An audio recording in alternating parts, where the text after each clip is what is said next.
Joining me right now, the head coach of TFC, Greg Vanney. Greg, welcome, my friend. Hey, how are you? I'm very good. Thanks for making time. Really appreciate it, Greg. I know you got a busy schedule, but we thank you for making time. Before I get to the hardball questions, Greg, look, my wife and even I have been impressed early on this season on that sports jacket that you wear on the sidelines, my man. You look trim, you look fit. You got to tell me where you got that. I got to go pick me one up. Well, thank you, first of all. One of them is the team's jacket. Where do we get that from the supplier? I should know this, right? Because they're kind of a sponsor from this group. I'm sure it'll come to me at some point. And the other one I picked up in the off season at a, I usually find the sale somewhere, so I picked one up in the off season. That's fantastic. I took offense to not being one of the better dressed coaches last year, and I thought I would have to up my game a little. Attaboy, Greg. Well, hey, you're in the same category now. I'm putting you in as Patrick Vieira of New York City FC. You two guys are sharply dressed, and you two guys, I'm sure, are on a collision course once again this year. Let's get right to it, Greg. Big win against the Vancouver Whitecaps. Obviously, they went down a man, but you guys took care of business. Where last year, let's be honest, Greg, when you guys went down a man, you struggled. You actually lost valuable points. This time, early on this season, you sealed the deal. How good is that? Yeah, it's good. It's good to. There's not many times in the course of the year where you get those types of opportunities, and you have to take advantage of them. As you said, last year we didn't, which was, maybe one of the reasons, really, in the end, that we weren't in the supporter shield race at the very end, because we didn't take advantage of those moments. But it was good that we've tried to make some progress in that area, and I thought our attacks were a little more decisive. We found the right guys in the right places. We put the ball in dangerous spots. We got guys in front of the goal. We executed much better in the moments, and that's the key. Once you get the first one, then the opposition got to open up a little bit, because now you have to lead, and we were able to get the second one. But it was good, because you have to take advantage of those moments. Greg, it's a veteran team. They understand the job at hand this season, as you and your coaching staff do as well. But to me, I'm thinking of guys like Chapman, Sergio Camrago, Mo Babuli, Raheem Edwards, who made a big impression against Vancouver. And how hard is it for these young men to be knocking on that door, to be pushing these vets to get time? Are they going to be getting time as the season goes along? Yes, definitely. I mean, we as I said, my biggest challenge this year is going to be, we have a lot of good players, and getting them ample time that our young players can continue to develop and can continue to emerge as sort of the bright future stars of our team, and maybe even take some of the spots over the course of the year. But that's going to be my biggest challenge, because our veteran players love to play. They don't really want to come off the field, but at the same time, we have a team, and we've got to bring everybody along. And we're going to get into a very busy May coming up here pretty soon, between Canadian Championship, Ligue play. I think we have something between 8 and 9 games over the course of 4 or 5 weeks. And between now and then, I got to get everybody running, everybody sharp, and everybody will play a role for sure through that course of that month. And a lot of guys will be able to stake their claim on some future minutes during that time period. You added a couple defenders, Jason Hernandez from New York City FC, Oyvind Alseth. Talk about these two men who have added depth to your team, Greg. For sure. Jason Hernandez is an experienced defender. He's been around the league for lots of years, so he knows how it works. He is a very, very competent defender in terms of one-on-one situations, understanding his movements, his reads, all those kinds of things. But, the last 2 years, we've seen Jason do a very formidable job at times, having to defend Sebastian, who is arguably the most defensive or most difficult player to defend. And Jason has done a nice job on a couple different occasions with Sebastian, and we thought, man, this is an opportunity in the sort of the free agency market to pick up a defender who can, with experience, who can hold his own. And for us, it was kind of a no-brainer. And he's a great guy, a great team guy. He understands his role within in the big scheme, and he's been a winner in this league. And so for us, that was a clear opportunity. Oyvind is a young player we picked up in college, and his junior year at Syracuse, he was being talked about as a potential Generation Adidas coming out after his junior year, and that didn't pan out. And he from all sort of accounts, he didn't have the strongest senior year, but that doesn't mean that he's not the type of player that we thought he was. And we were able to kind of steal him, I guess, in the third round of the draft, and He's come into preseason, shown that his education for the game coming out of Rosenborg was very solid. He's the type of player that when you put him around other good players, he very much just fits in. He's a good soccer player. He's technically good.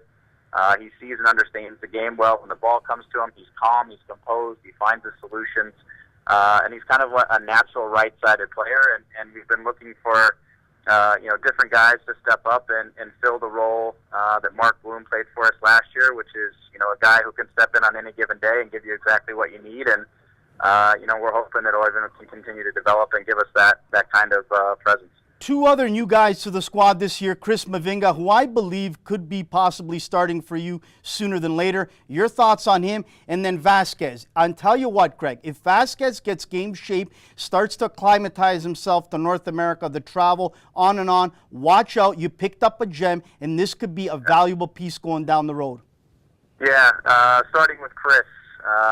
Again, for us, Chris, unfortunately, his preseason was sort of split up. He arrived a little bit later than the other guys. We needed to get him fit because he hadn't been playing matches for a little while. And then, it's a beautiful thing, but it's not a great thing when you're trying to get fit. His wife had a baby, so he went back to Paris. So he missed another week and change of the beginning of the season.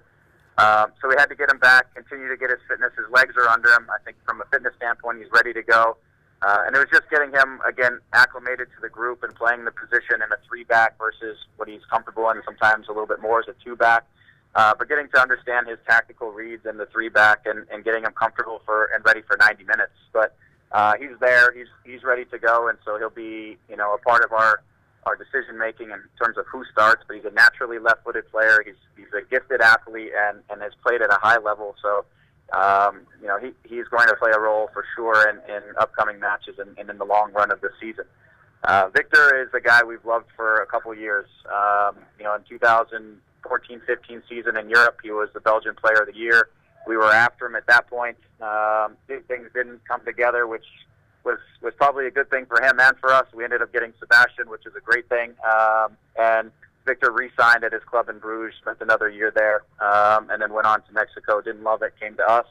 So again, we think it's a steal for us in a lot of ways. He's an incredibly talented player who he has the eye for the final pass. He organizes himself around the field in these positions and pockets where he can get on the ball very quickly, and he's got ideas that happen so much faster than what you see from a lot of guys in MLS and the technique to pull off the passes that a lot of guys, quite frankly, don't always have, and that's what makes him that special sort of attacking midfielder who sees things and can get the ball there at the right time, at the right speed. And the pass he hit to Osorio, where he split a couple of guys and laced it in between sort of lines that then I think led to Josie's second goal, it's not a pass that a lot of guys have confidence hitting and across the middle of the field, and he picked it out like it was nothing. So again, you mentioned it. We just got to get him fit, and he's continuing to gain sort of that match sharpness.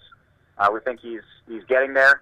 He thinks he's a few weeks away from being at top sharpness, but he's also a guy that's highly critical of his performances, so we know that means he will be really sharp when he gets there. Last year and leading into this year, and he's got a real strong look in his eye.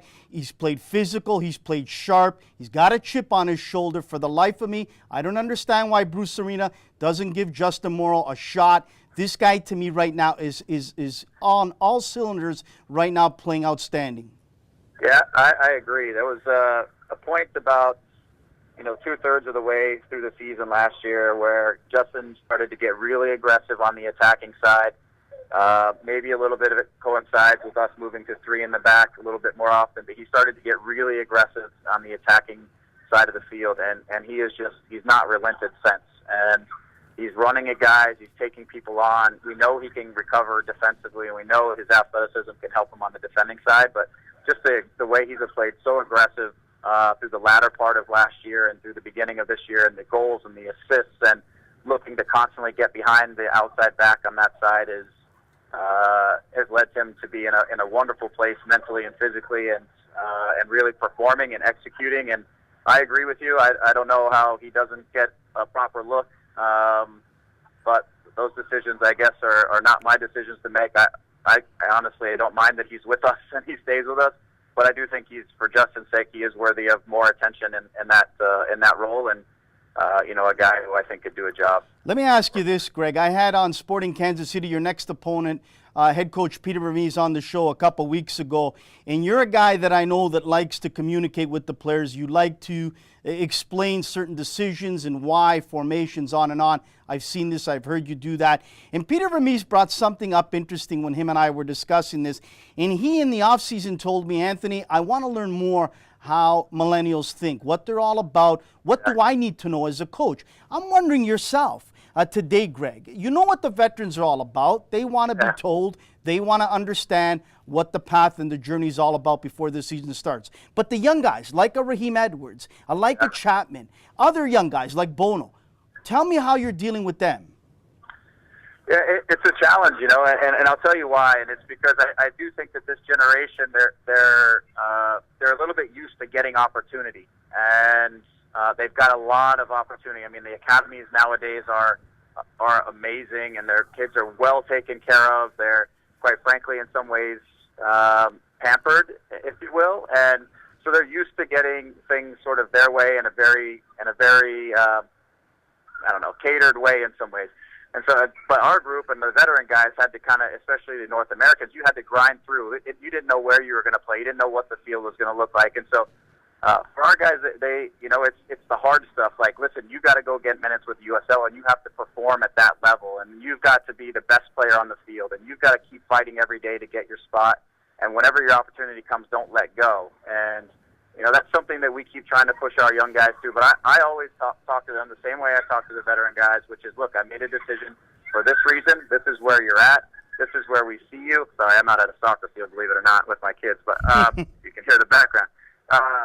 So I explain things the same way because I want them to understand the game, and I want them to understand why decisions are made and where they stand. But I just think that we were actually having this conversation as a staff today that some of our, not just us, but I think just the generation of young players they've had a lot afforded to them that we didn't necessarily have as young players, that you learn to fight through and grit through, and our guys need to continue to fight through that because they're extremely talented, and the only thing that will get in their way from being ultra successful is if they let off in a mentality standpoint. But if they keep pushing themselves, they're going to be the future stars of this team, and they're going to drive this team forward. Greg, you talk about kids. I love watching your kids out there at League One Ontario games helping out. They say, Anthony, can I help out with the march on the field with the Canadian flag? Can I be a ball kid? I love them because they got energy. It's free labor, and they're there having a great time. So I love having them out there. But a young boy who you know, Murphy Malone, wants to ask you, Coach Vanney, is Coach Fraser staying with the opening out there at Real Salt Lake? You guys make a great team. Is he staying, or is he possibly on the move? No, I think he's staying. I haven't heard anything personally from Salt Lake, and Robin is very open and upfront, and obviously Salt Lake would have to contact us if they were going to speak with him. We haven't heard anything from Salt Lake, and Robin hasn't mentioned anything.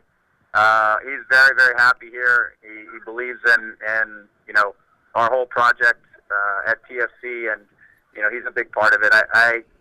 I don't see anything coming, but I've been fooled before, but I won't be fooled by Robin. But I just don't see anything coming, and I know Robin is very much committed to this project here. Couple other questions, and we'll let you go. Really appreciate your time, Greg. You have been seen at many League One Ontario games, even after a tough loss at home against DC United. I see you sitting up on the perch there, watching, analyzing after the game, talking to the boys. Raheem Edwards, a former product of League One Ontario. Kyle Lauren down with Orlando City. Kwame Yuya, New York City FC. Richie Laria, on and on. You've watched League One Ontario. I want your honest opinion. You can tell me if you believe that it's not the proper league for young Canadians to be in or not. But what are your thoughts? What have you seen that you've liked from League One Ontario? Yeah, I think League One Ontario is a wonderful step in the development of the young Canadian players. I think for me, and this is what I've explained to other, I'll call it American coaches, which is I think our players benefit more playing in League One Ontario than, say, the American players who play in the under 19 or under 18 division in the U.S. Development Academy. And the real reason for that is that they're playing against older players. They're playing against more mature players who have more experiences. Sometimes they're more sophisticated, maybe more cheeky or more, you know, physical with them, and they have to solve more problems. And you're playing outside of your peer group when you're playing older players. And I think when we get our 17-year-olds out there, or 16-year-olds sometimes, and they're now playing against men and more experienced players, that there's a lot to be learned. And I think that's something that, again, and me as a young player and Robin, and we've talked about this, Dan, we grew up playing against men when we were young. And I think that's something that's lost from time to time, especially in the United States. There's a lot of players now, because everything's so formal and everybody's playing in their age group, you don't get those lessons that you sometimes get by playing against, adults and mature guys who have, a lot more savvy and experience. And that's something I think we get out of League One that's a very, very appropriate for players and their progress. And it's a step that I think that we use and we believe in. And it's one of the steps. And then I think, USL is an important factor in that and all that. But I think League One Ontario has a real place in the development of our players. Lastly, before I let you go, Greg, obviously the focus and the job at hand is one game at a time. And then once you get to the playoffs, the focus changes there. And then you've got to take series at a time and then possibly, hopefully, get back to the final and win it all. It's got to be hard to keep the players focused and motivated. But I want to hear from you. I've been thinking about this today and you coming on, and I thought to myself, wouldn't it be something before the playoffs start, the TFC, head coach Greg Vanney, and the whole coaching staff and management team maybe put together a video of Canadian accomplishments. Maybe when Donovan Bailey won the Olympic gold in Atlanta, Sidney Crosby, the Hockey Olympics gold medal, the Blue Jays winning the World Series, on and on and on. Show it to the players, get them excited about the city, get them excited about what the job at hand is. And maybe that's another tool you can use. I'm throwing it out there. You can throw it in the garbage if you like, Greg. No, we used it all through the playoffs last year. It's something, I have a guy on our staff, Michael Vasquez, who, we throw ideas back and forth, and he creates videos often before a lot of home games or a lot of games in general. The playoffs were a special series of videos, and we used a lot of them. A lot of them had to do with Canadian successes. A lot of them had to do with our team's successes over the course of the years, but we definitely use sort of short videos as a motivation tool, as something to get the guys fired up before they get on the bus. It's something it's important to us, and mentality is everything. Tactics don't mean anything if you don't approach the field with the right mentality and the right willingness to work and compete. Then tactics become useless. But if you have that right attitude, then everything can start to come together from there. Greg, I really appreciate you taking time. I've told you this to your face, and I've told our viewers out there, I got a lot of time for you as a coach, but even more time as a human being. You're a father, you're a husband, and you're a guy that cares about the game. I've told you this, and on the record here on the show, you've given Canadian kids a shot, and you keep doing that, and I thank you, because the previous coaches here in TFC land would not give the guys like Mo Babuli, Raheem Edwards, and others an opportunity, a chance to play in their home city and in the biggest league in North America. I thank you as a Canadian. Good luck this season. Try to win it once and for all for TFC supporters and for your staff. Thanks again, Greg, for making time. We really appreciate it. Thank you, Anthony. Anytime. I appreciate it as well.